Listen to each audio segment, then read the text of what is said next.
युद्ध के मैदान में। नहीं नहीं, कुंभकर्ण अमर है, अविनाशी है, काल भी उसका काल नहीं बन सकता। ब्रह्मा, विष्णु, महेश, सुरेश, किसी के तुनीर में ऐसा बाल नहीं जो कुंभकर्ण का वध कर सके। ये संभव है, ये सत्य है। उधर बस ये संभव असंभव कैसे हो गया?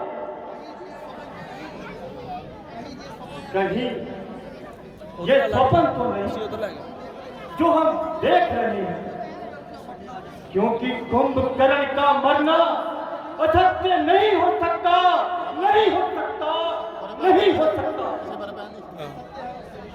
ये सत्य है सुरेश्वर। राम के बाण ने हमारे महाबली कुंभकर्ण को तहस-नहस कर दिया है। ये सत्य है, हमारे महाबली कुंभकर्ण राम के बाणों से सदा की नींद सो गए हैं। आज रावण की दाहिनी भुजा कट कर गिर गई। कुंभकर्ण मेरे भाई, हमने ब्रह्मा से तुम्हारे जागने का एक दिन इसलिए नहीं मांगा था कि तुम लंकेश की याद पर अपने प्राणों की आहुति दे दो। आज तूने दशानन रावण के अटल विश्वास को हिला दिया है। कुंभकर्ण हिला दिया है। नाना जी, आज पहली बार हमारी आत्मा को ये आभास हो रहा है कि एक बार हमने जो असुर जाति पराक्रम की जो था, पृथ्वी, आकाश, पाताल, दसों दिशाओं में जमाई थी, उसके अंतराल छल गया है। असुर जाति का अस्तित्व अभी अनिश्चित हो गया है। नहीं पिताश्री, नहीं। इंद्र का वज्र, विष्णु का सुदर्शन और शंकर का त्रिशूल मिलकर भी असुरों का अस्तित्व नहीं मिटा सके, तो बेचारे राम के बाण क्या कर लेंगे? युद्ध में तोला माशा हानि लाभ तो होता ही रहता है, परंतु से राष्ट्र की गतिविधि तो नहीं जाती। माना के काका कुंभकर्ण की मृत्यु हमारी बहुत बड़ी क्षति है, परंतु किसी एक वीर के मर जाने से देश तो नहीं हार जाते। एक पर्वत टूट जाने से पृथ्वी पर प्रलय नहीं आ जाती। भैया इंद्र जी ठीक कह रहे हैं। घात पर घात ना हो तो युद्ध कैसा? गहरे से गहरा गांव भी हंसते हंसते ही सहना पड़ता है। वीर की आंखों में आंसू नहीं, अंगारे बरसने चाहिए, तभी वैरी का बलशील होता है।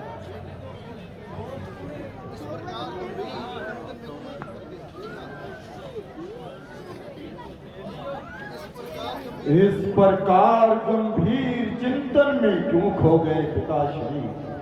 जब से मैंने रणभूमि में जाने का निश्चय किया है, आप गहरी सोच में पड़ गए हैं। ये किस कारण? उत्तरमोश अथवा आपको मेरे रण कौशल पर कोई संदेह है? संदेह? तुम पर संदेह? इंद्र का वज्र और विष्णु का सुदर्शन, जिसको कंकर की भांति प्रभावहीन कर देने वाले पुत्र इंद्रजीत पर संदेह? देवासुर संग्राम में अपने पिता की पराजय को विजय में परिवर्तित करने वाले अपने पुत्र पर संदेह हम कैसे करेंगे? तो फिर अभी तक का आपने मुझे रणभूमि में जाने का आदेश क्यों नहीं दिया पिताश्री? इंद्रजीत, तुम लंका के उधर थले पहुंचे घर की सबसे मजबूत दीवार, तो नहीं अपनी भी आवाज आती। लंका के घर की नींव तुम्हारे ही आधार पर टिकी हुई है। अंत तक तुम्हारा रक्षा करना आवश्यक है। आदिदेव तुम्हारी रक्षा करे। यदि तुम्हें कुछ हो गया तो ये लंका अनाथ हो जाएगी। अनाथ? आपके रहते लंका कैसे अनाथ हो सकती है? परंतु यदि मेरे रहते लंका के राज्य की रक्षा ना हो पाई तो मेरे जैसी प्राचीन करके ऐसे परकोटे का क्या लाभ पिताश्री, क्या लाभ? लाभ और हानि का हिसाब तुम्हें कैसे देते था? अनमोल से अनमोल रतन भी अपना मोल आप नहीं जानता।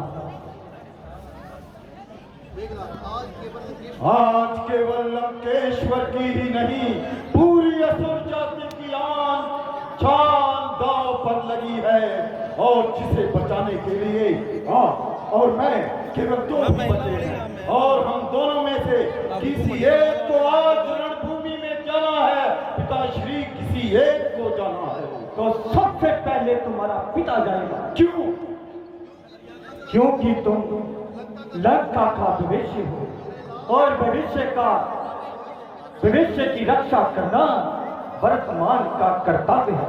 ये पिता का मोह बोल रहा है, परंतु पुत्र का धर्म उसकी आज्ञा नहीं देता। जो पिता के काम ना आ सके वो पुत्र ही कैसा। उस दिन भी स्वयं आपका युद्ध में चले जाना मुझे उचित नहीं लगा था।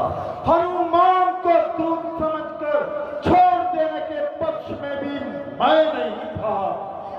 अंगद आया, बड़ी सभा में मनमानी की और अकड़ता हुआ यहाँ से भागकर चला गया।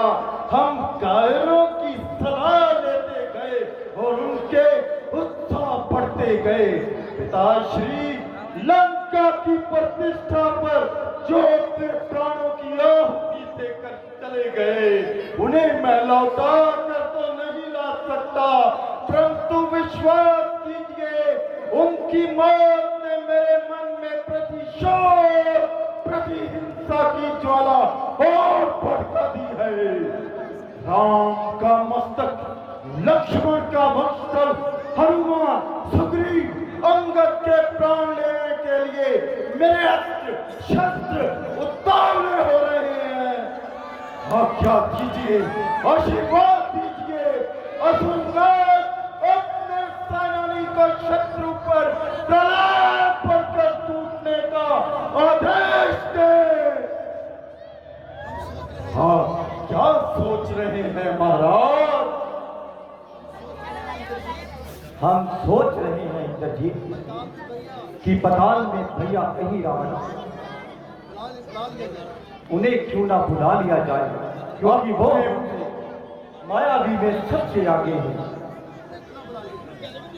अपने पुत्र के होते हुए दूसरे लोग से भाई को सहायता के लिए बुलाएंगे तो इंद्रजीत लंका की प्रजा के सामने सर उठाकर कैसे चलेगा पिताश्री, कैसे चलेगा? आपके हृदय में दुर्बलता छोटा सा छिद्र कर रही है, उससे सावधान रहे। जीत के लिए इंद्रजीत पर विश्वास करें, मैं युद्ध का चित्र ही बदल दूंगा। जाओ तात, युद्ध में ताका फहराते हुए लौट कर आओ। यही होगा, यही होना निश्चित है पिताश्री। कल सूर्यास्त से पहले उन सूर्यवंशियों का सूर्य अस्त करके मेघनाद गगन में गरजते हुए मेघों के समान घोर गर्जना करते हुए लौटेगा। और यदि मेघनाद की घोर गर्जना दसों दिशाओं में ना गूंजी तो वो शस्त्र उठाना छोड़ देगा और लंका के समुद्र में जल समाधि ले लेगा। नहीं नहीं, तुम अवश्य विजय होकर आओगे और अपने पिता का मस्तक ऊंचा करोगे। ये विश्वास मेरे मन में बच्यूत बनकर दौड़ रहा है। जाओ इंद्रजीत, तुम्हारी विजय हो, विजय हो।